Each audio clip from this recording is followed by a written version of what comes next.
दोस्तों कैसे हैं आप लोग। स्वागत है आपका हमारे चैनल कार्टून लेजेंड्स के एक ब्रांच पोके स्लेयर्स में।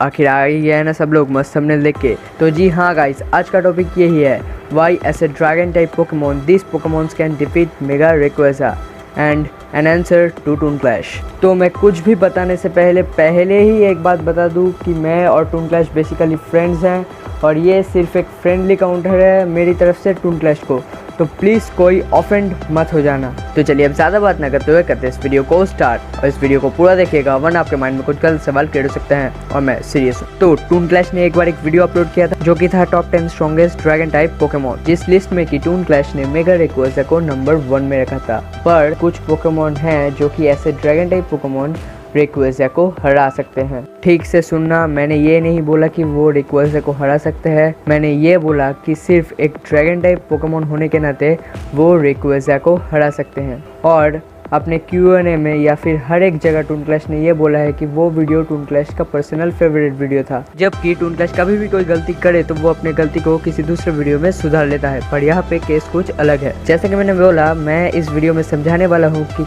कुछ पोकेमोन्स है जो कि ऐसे ड्रैगन टाइप पोकेमोन सिर्फ रेक्वेसा को हरा सकते हैं। और इसको समझाने के लिए मैं आपको एक एग्जांपल देता हूँ जो कि है, टून क्लैश ने एक बार एक वीडियो अपलोड किया था जो कि था strongest Pokemon of Ash from each type. हाँ, तो उसने उस वीडियो पर डार्क टाइप में ऐश का सबसे स्ट्रॉन्गेस्ट पोकेमोन इन्सिनेरोर को बताया था, जो कि ऑब्वियसली उससे मैं भी एग्री करता हूँ। पर बात यह है कि ऐश के पास उसका बॉन्ड एवोल्यूशन ग्रेनिंजा है जो कि उसके टॉप 3 पोकेमोन्स में से एक है। कमाल की बात यह है कि वो भी एक डार्क टाइप है, पर फिर भी उसने इन्सिनेरोर को डार्क टाइप में सबसे पहले बताया था, जो कि बिल्कुल ठीक है, इसलिए कि ग्रेनिंजा बहुत ही पावरफुल होने के साथ साथ डार्क टाइप तो है, पर उसके पास एक भी डार्क टाइप का मूव नहीं है और ना ही उसके पास कोई डार्क टाइप जैसी पावर्स है।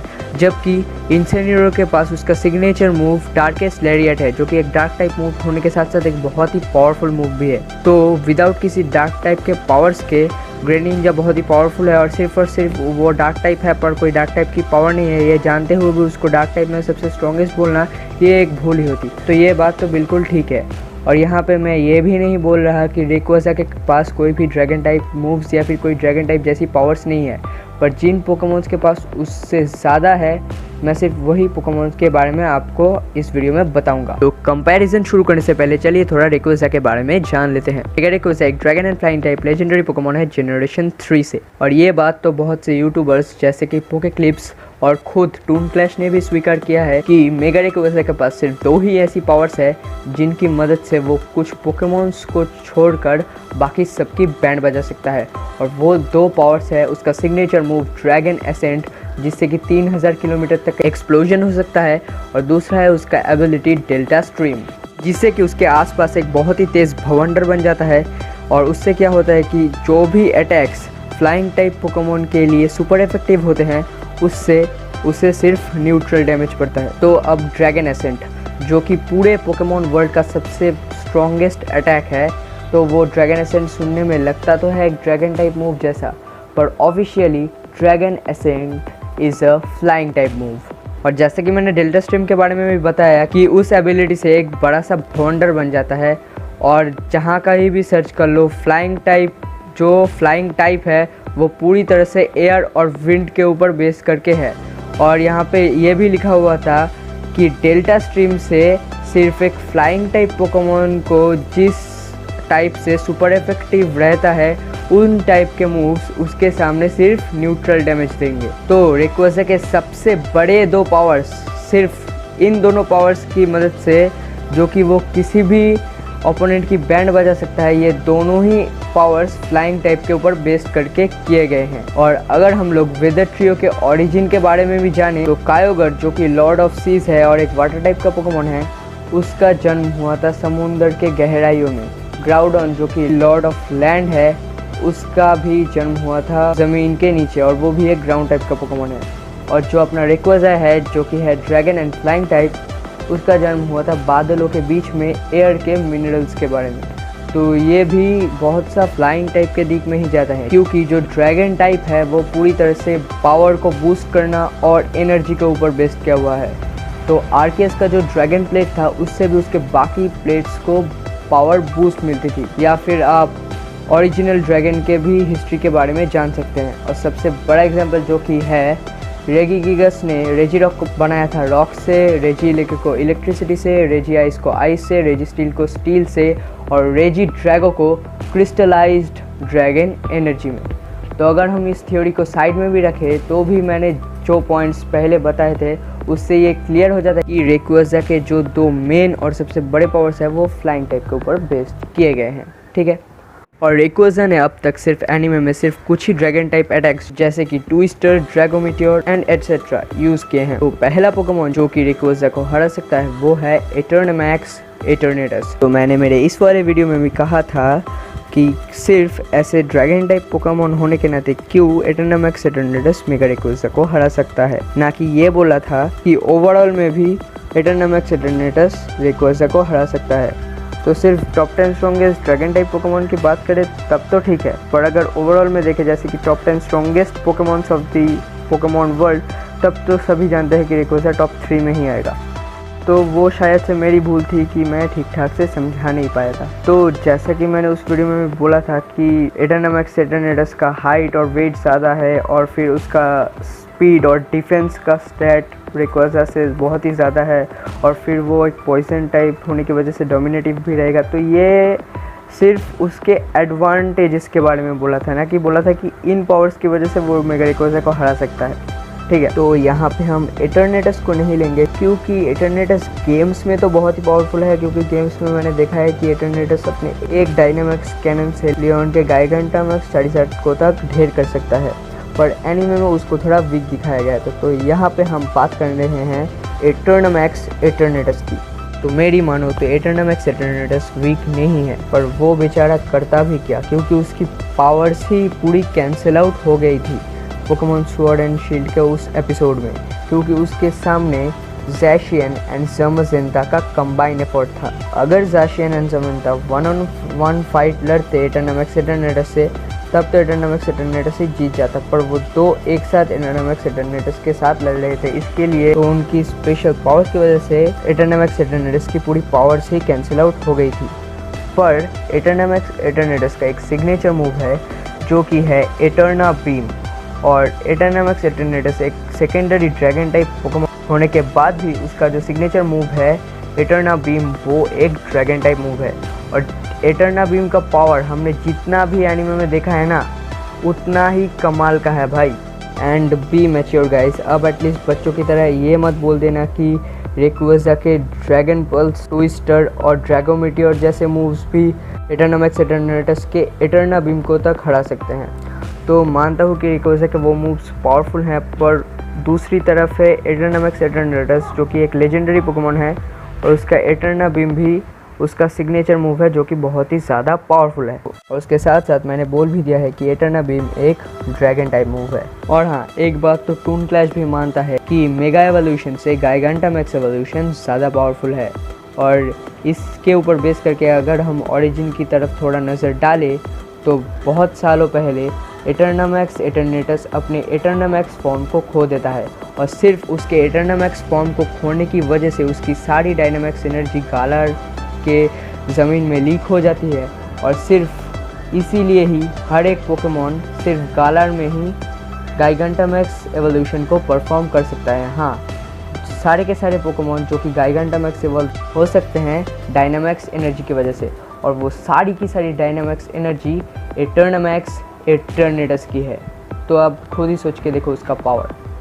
तो उसका एनर्जी और उसके सिग्नेचर मूव को देखकर तो ये पता चल गया कि ये दो उसके बहुत ही ज़्यादा पावरफुल ड्रैगन टाइप के पावर्स हैं। और इससे हम इसका अंदाज़ा लगा सकते हैं कि एटर्नमैक्स एटर्नेटस सिर्फ ऐसे ड्रैगन टाइप पोकेमॉन 1 या 2% ज़्यादा पावरफुल होने की वजह से ही सिर्फ ड्रैगन टाइप के मामले में मेगा रेक्वेजा से पावरफुल है। अब जो दूसरा पोकेमॉन आने वाला है वो तो वैसे भी रेक्वेजा को कांटे की टक्कर दे देता है, और सिर्फ ऐसे ड्रैगन टाइप पोकेमॉन वो रेक्वेजा से पावरफुल है।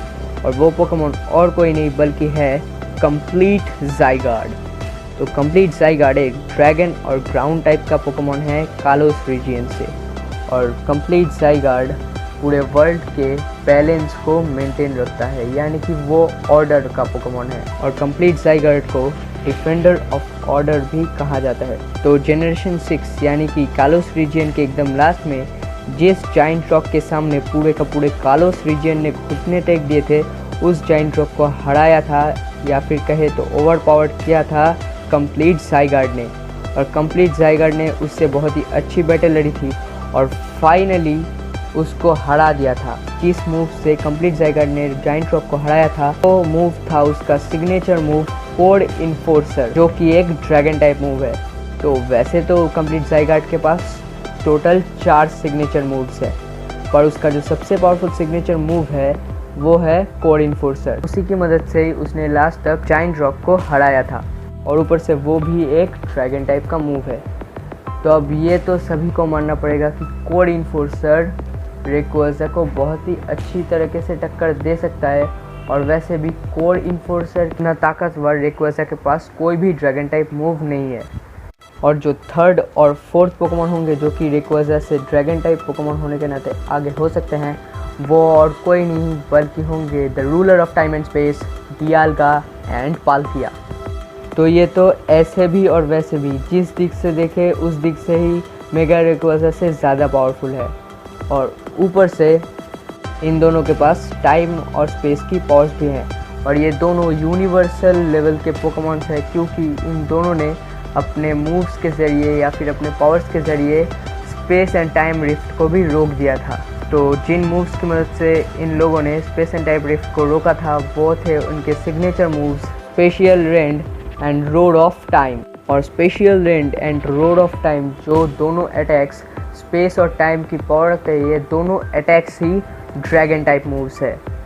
तो एक बार सोच के देखो, the ruler of time and space, Dialga and Palkia के सिग्नेचर अटैक्स जो कि हैं spacial rend and roar of time, ये दोनों स्पेस और टाइम रिफ्ट को रोकने जितनी ताकत रखते हैं और स्पेस और टाइम को पूरी तरीके से हिला देने की ताकत रखते हैं। ये दोनों मूव्स ही एक ड्रैगन टाइप मूव है। और वैसे भी अगर ऐसे ड्रैगन टाइप पोकेमॉन ना भी देखे, ओवरऑल में भी डियाल्गा एंड पाल्किया मेगा रेक्वेज़ा से ज़्यादा पावरफुल हैं। तो यही थे कुछ पोकेमॉन जो कि मेगा रेक्वेज़ा को ऐसे ड्रैगन टाइप हरा सकते हैं। और भी कुछ पोकेमॉन्स हैं जो कि ऑनरेबल मेंशन में आते हैं, तो वो है अल्ट्रा नेक्रोज़मा एंड गिराटिना।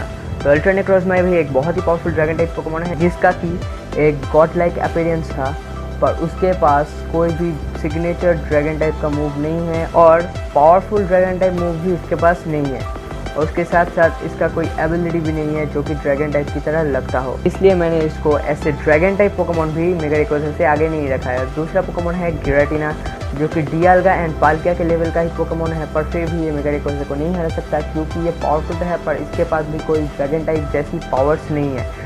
पर हाँ, ये मत बोलना कि ये पावरफुल नहीं है, क्योंकि ये बहुत ही पावरफुल है, और ये डिस्टॉर्शन वर्ल्ड को अकेले कंट्रोल करता है, और डिस्टॉर्शन वर्ल्ड में इसको आर्केस को छोड़कर और कोई भी पोकेमॉन नहीं हरा सकता। और वैसे भी डिस्टॉर्शन वर्ल्ड में ये ओरिजिन फॉर्म में रहता है, जो कि इसका ऑफेंसिव फॉर्म है, और पृथ्वी में आके ये अपने दूसरे फॉर्म में चला जाता है, जो कि होता है जिराटिना का सेकेंड फॉर्म यानी कि ऑल्टर्ड फॉर्म, और वैसे भी वो फॉर्म उसका डिफेंसिव फॉर्म है। और ये सब छोड़ के भी मुझे लगता है कि टून क्लैश के लिस्ट में और भी कुछ गलतियाँ थे, जैसे कि उसने लिस्ट में मेगा चारिज़ार्ड एक्स और मेगा गार्चम्प को तो ले रखा था, पर उस पूरे लिस्ट में इओन डुओ नहीं था, जो कि हैं अपने लैटियास एंड लैटियोस।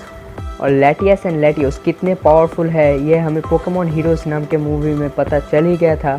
और वैसे भी लैटियास एंड लैटियोस एक साइकिक एंड ड्रैगन टाइप के पोकेमॉन है, तो एटलीस्ट ये इतने तो पावरफुल हैं ही कि मेगा चारिज़ार्ड एक्स और मेगा गार्चम्प को ओवरपावर कर दे, क्योंकि आखिर ये लेजेंडरी पोकेमॉन्स है। और ऊपर से इन दोनों के पास अपना मेगा फॉर्म भी है, मतलब मेगा लैटियोस एंड मेगा लैटियास।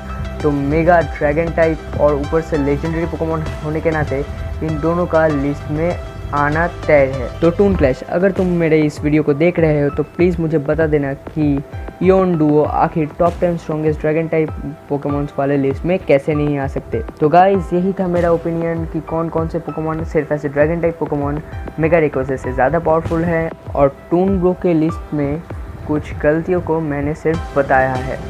और मैं फिर एक बात को दोहराता हूँ कि मैंने सिर्फ अपना ओपिनियन देते हुए टून क्लैश को एक फ्रेंडली काउंटर किया था, तो आप लोग बिल्कुल भी टेंशन मत लीजिए, क्योंकि अगर मेरे से कोई भूल हो भी जाए तो भी टून क्लैश मुझको वो समझा देंगे। और मैं और टून क्लैश बेसिकली यूट्यूब के फ्रेंड्स ही हैं। तो गाइज़ आप अपना ओपिनियन कमेंट सेक्शन में बता सकते हैं और आप ये भी बता दीजिएगा कि आप मेरे से कितना एग्री करते हैं, और अगर हमसे कोई डिटेल्स मिस हो गई हो तो वो आप भी बता सकते हैं। So finally let's take a chill pill guys, अपने मैजिक फिंगर्स को कर दीजिए इस वीडियो पर लाइक एंड सब्सक्राइब, और अगर आपको ये वीडियो अच्छा लगा वैसे मजेदार वीडियोस और देखनी हो तो बेल आइकन को भी दबाना मत भूलिएगा। ऐसे वेल हम इंस्टाग्राम में भी फॉलो कर लीजिए, क्योंकि वहाँ आपको हमारे वीडियो के अपडेट्स पहले से ही मिल जाएंगे और उसका लिंक भी आपको डिस्क्रिप्शन बॉक्स में मिल जाएगा। सो टाटा, सी यू लेटर।